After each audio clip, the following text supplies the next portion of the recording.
यार एक कहावत तो आपने सुनी होगी कि दूध का जला छाछ भी फूक फूक कर पीता है। बिल्कुल यही हालात मैथ्स ने कर दिया हमारे साथ, क्योंकि 2021, 2022, 2023 का पेपर कुछ ऐसा था कि भाई साहब देखते ही डर लग जाए। क्वेश्चंस मॉडरेट से भी अवेलेबल थे, डिफिकल्टी लेवल बहुत ज़्यादा हाई हो गई। ऐसे क्वेश्चंस भी आने लगे जो कि जे एडवांस में पूछे जाते थे।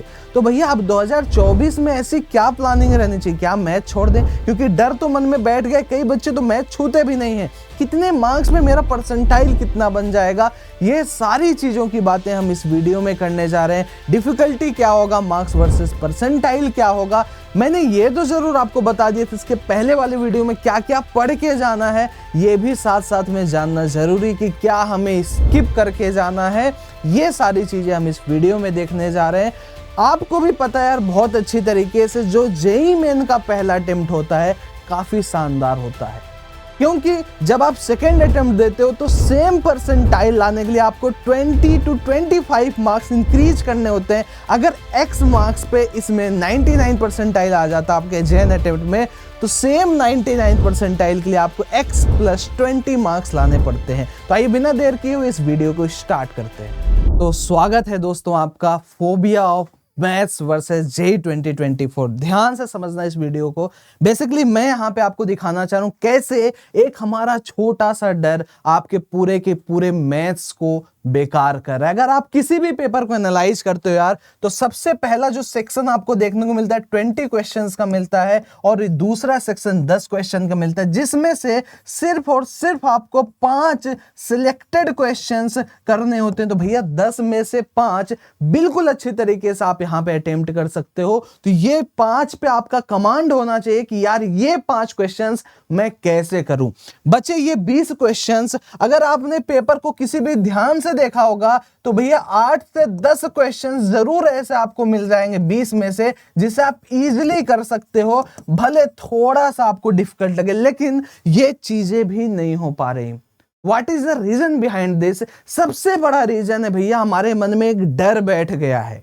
एक ऐसा डर बैठ गया जो हमें मैथ छूने ही नहीं दे रहा है। ऐसा लग रहा है कि यार मेरे से होगा ही नहीं। तो इस डर से आपको निकलना होगा, और उस डर से आप तभी निकलोगे जब आप मैथ्स के इंपॉर्टेंट टॉपिक्स को प्रिपेयर करके बड़ा ही सिलेक्टिव माइंडसेट में रहोगे कि भैया ये सिलेक्टिव चीजें मैं पढ़ के गया हूं, एटलीस्ट इन पर्टिकुलर टॉपिक्स के क्वेश्चंस को मैं जरूर करके आऊंगा। और जैसे ही पेपर आपको मिलता है, जैसे आप मैथ्स अटेम्प्ट करते जाते हो, मेरा स्ट्रॉन्ग सजेशन है, अगर मैथ्स इस बार आपको फिर से टफ लगता है, इस बार मैथ्स फिर से टफ आता है, डेफिनेटली आप मैथ्स को लास्ट में अटेम्प्ट करना। पहले फिजिक्स और केमिस्ट्री को करके हम अपना समय बचाएंगे, देन मैथ्स में थोड़ा सा टाइम बढ़ा के कुछ ही क्वेश्चंस को सिलेक्ट करेंगे। सबसे पहले सिलेक्शन वर्सेस रिजेक्शन आपको आना चाहिए कि भैया ये क्वेश्चन मेरे से हो जाएगा। 20 में से तुम 10 सिलेक्ट कर लो कि ये मैं करूंगा। 10 पे भी ईगोइस्टिक नहीं बनना है। कई बच्चे ईगो में आ जाते हैं यार डिफरेंशियल इक्वेशन, अरे भैया डिफरेंशियल इक्वेशन ही तो मैंने लगाया है, उसके अलावा मैंने कुछ लगाया नहीं। उसी ईगो में आके हो सकता है भैया डिफरेंशियल इक्वेशन से बहुत कठिन सवाल दे दिया हो, आपको स्ट्राइक ना कर रहा हो, और आप अपने ईगो में आके, चूंकि आपने उसे बहुत दिन पढ़ा है, बहुत समय दिया है, आप पूरा का पूरा समय वेस्ट कर देते हो। तो सिलेक्टिव बनना है। 10 क्वेश्चन सिलेक्ट कर लिया, 10 में से जितने बने फटाफट करो, ईगो में नहीं आना है। जो क्वेश्चन नहीं बनना है उसको वहीं पे छोड़ के आगे बढ़ जाना है। इसी हिसाब से आपका टाइम बचेगा, क्योंकि जब आप सेम पेपर आके घर पे बनाते हो तो आपको ये पता होगा कि आप वहां पे ज्यादा स्कोर कर पाते हो, लेकिन वहां पे नहीं कर पाते बिकॉज वहां पे आपको टाइम मैनेजमेंट करना है। बहुत सारे प्रेशर्स माइंड में रहते हैं यार, तो इन प्रेशर से उबरने के लिए आपको सिलेक्टिव बनना ही पड़ेगा। आइए थोड़ा सा एक बार जेईई 2023 पे झलक डालते हैं। डिफिकल्टी क्या था? देखो 2020 तक तो यार चीजें लगभग सही थी, लेकिन 2020 के बाद जैसे 21, 22 और 23 की बात करें तो यहाँ पे मैथ्स का लेवल काफी ज्यादा अप हो गया। यहाँ पे जो पैटर्न था, पहले फिजिक्स थोड़ा सा हार्ड आता था, केमिस्ट्री भी थोड़ा मीडियम लेवल का था, लेकिन इस ईयर से पिछले 3 कॉन्जिक्यूटिव ईयर से मैथ्स सबसे ज्यादा कठिन आने लगा, और इसी रीजन से बच्चे डर गए। काफी ज्यादा उन्हें मैथ्स में डिफिकल्टीज आने लगी कि यार पीवाईक्यूज तो मेरे से सॉल्व हो नहीं रहे। लेकिन आपको ये नहीं पता है, अगर आप सिलेक्टिव रहते हो, इवन आप 10 से 12 क्वेश्चन मैथ्स में सही करते हो, तो आप 98 पॉइंट समथिंग परसेंटाइल स्कोर कर जाते हो। तो आइए बात कर लेते हैं भाई कितने मार्क्स पे कितना परसेंटाइल बन जाता है यार मैथ्स में। ये मैटर करता है। रीजन क्या है? क्योंकि भैया परसेंटाइल ये बता रहा है कि आप पूरे कम्युनिटी में, अगर पेपर कठिन है, सबके लिए कठिन है, आप अगर 10 क्वेश्चन ही सही कर पा रहे हो, पेपर वाकई में कठिन है, तो टॉपर भी भैया आपसे थोड़ा ही ज्यादा किया होगा। तो ये कहानी यहां पे हो जाती है। तो अगर आप थोड़ा सा देखोगे तो 50% पे, 50 मार्क्स पे ही आपके 99 परसेंटाइल यहां पे बन जाते हैं और 40 मार्क्स लाते हैं। मैं एक अप्रॉक्स आपको नंबर बताता हूं, इसी से मिलता जुलता आपको नंबर देखने को मिलता है। 98 मिला था, और अगर आप 35 मार्क्स लाते हो देन डेफिनेटली आप 97 परसेंटाइल यहां पे पा जाते हैं सारे परसेंटाइल से। आप इमेजिन कर पा रहे हो कि भैया सिर्फ और सिर्फ 10 क्वेश्चन ही करके मैं 98 परसेंटाइल लाया हूं। यही चीजें अगर मैं फिजिक्स में बात करता हूं यार, तो फिजिक्स में आपको यही 99 परसेंटाइल लाने के लिए, ये फिजिक्स से मैं बात कर रहा हूं, आपको 80 मार्क्स लाने पड़ते हैं, यहां पे आपको 70 मार्क्स लाने पड़ते हैं, यहां पे आपको 65 मार्क्स लाने पड़ते हैं। Same for physics. हालांकि जो ओवरऑल हम बात करते हैं, तो भैया ऐसा नहीं कि आप फिजिक्स में खराब कर जाओ, परसेंटाइल से कभी भी ओवरऑल परसेंटाइल नहीं कैलकुलेट होती है।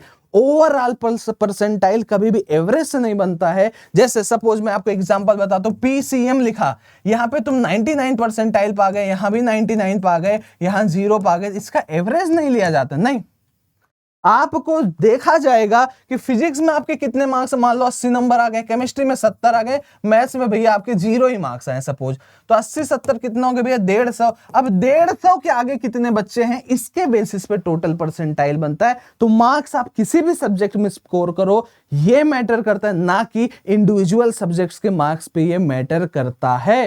तो आपको फोकस करना है भैया फिजिक्स केमिस्ट्री, जो चीजें आसान आ रही हैं उसमें मैं ज्यादा से ज्यादा मार्क्स लाऊं, देन कंपटीशन को बीट करने के लिए, इनसे और आगे निकलने के लिए, क्योंकि मैथ्स का 4 नंबर भी बहुत ज्यादा होगा, क्योंकि फिजिक्स में आप 80 पाए, अगला बंदा भी 80 पाएगा, लेकिन मैथ्स में अगर आप 20 नंबर पा रहे हो सकता है अगला नंबर 5 नंबर ही पाया हो अगला बंदा।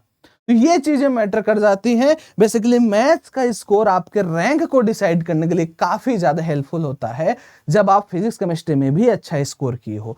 तो ये कहानी थी भैया डिफिकल्टी की और मार्क्स वर्सेस परसेंटाइल की। तो मेरा कहना बिल्कुल साफ है यार, डरना नहीं है बिल्कुल भी। मैं से एक फोबिया क्रिएट हो गया। आपका टारगेट होना चाहिए न्यूमेरिकल के 10 में से 5 के 5 में सही कर जाऊं। 20 क्वेश्चंस में यहां भी मैंने 10 क्वेश्चन सिलेक्ट किया, अगर आप 10 5 15 कर तो 99 परसेंटाइल से आप ऊपर चले जाते हो। लेकिन ये तभी पॉसिबल है जब आप डरोगे नहीं, टाइम को मैनेज करोगे और चीजों को सिलेक्शन के साथ करोगे, तभी ये चीजें पॉसिबल। रिड्यूस सिलेबस, आपको पता ही कि क्या क्या आपको नहीं पढ़ना है, क्या क्या पढ़ना है, क्या क्या इंपॉर्टेंट है, ये मैंने पहले ही वीडियोज में आपको बता रखा है। तो यहाँ पे ये कुछ चैप्टर्स के नेम हैं और यहाँ पे जो रिड्यूस्ड हो गई हैं चीजें मैंने यहाँ पे लिख दिया है। तो इन चीजों पर अगर आप अभी फोकस नहीं भी करते हो तो चलेगा, किसी बच्चे ने पढ़ लिया है तो कोई दिक्कत नहीं, क्योंकि जेईई एडवांस में कोई भी सिलेबस में चेंज नहीं हुआ है, वहां पे ये सारी चीजें आपको हेल्प करने वाली हैं। ये चीज आप यहाँ पे भी देख सकते हो कि इन पर्टिकुलर टॉपिक्स में क्या क्या चेंजेस हुए। जो ईजी वाला था वो पर्टिकुलरली रिमूव हो गया। आपको क्या लगता है कि आपकी प्रिपरेशन कैसी है और आपका फर्स्ट अटेम्प्ट में कितना मार्क्स आने वाला है, एक बार कमेंट में जरूर बताएं। और जाते जाते मैं यही कहूंगा भैया, जो फर्स्ट अटेम्प्ट है वही एक मौका है, उसी में जो बाजी मार गया भाई कर ले गया, अदरवाइज सेकंड अटेम्प्ट में कंपटीशन बहुत बढ़ जाएगा। अगेन 20 नंबर ज्यादा लाके फिर भी आप सेम परसेंटाइल पे रहोगे। Thank you very much, take care, all the very best.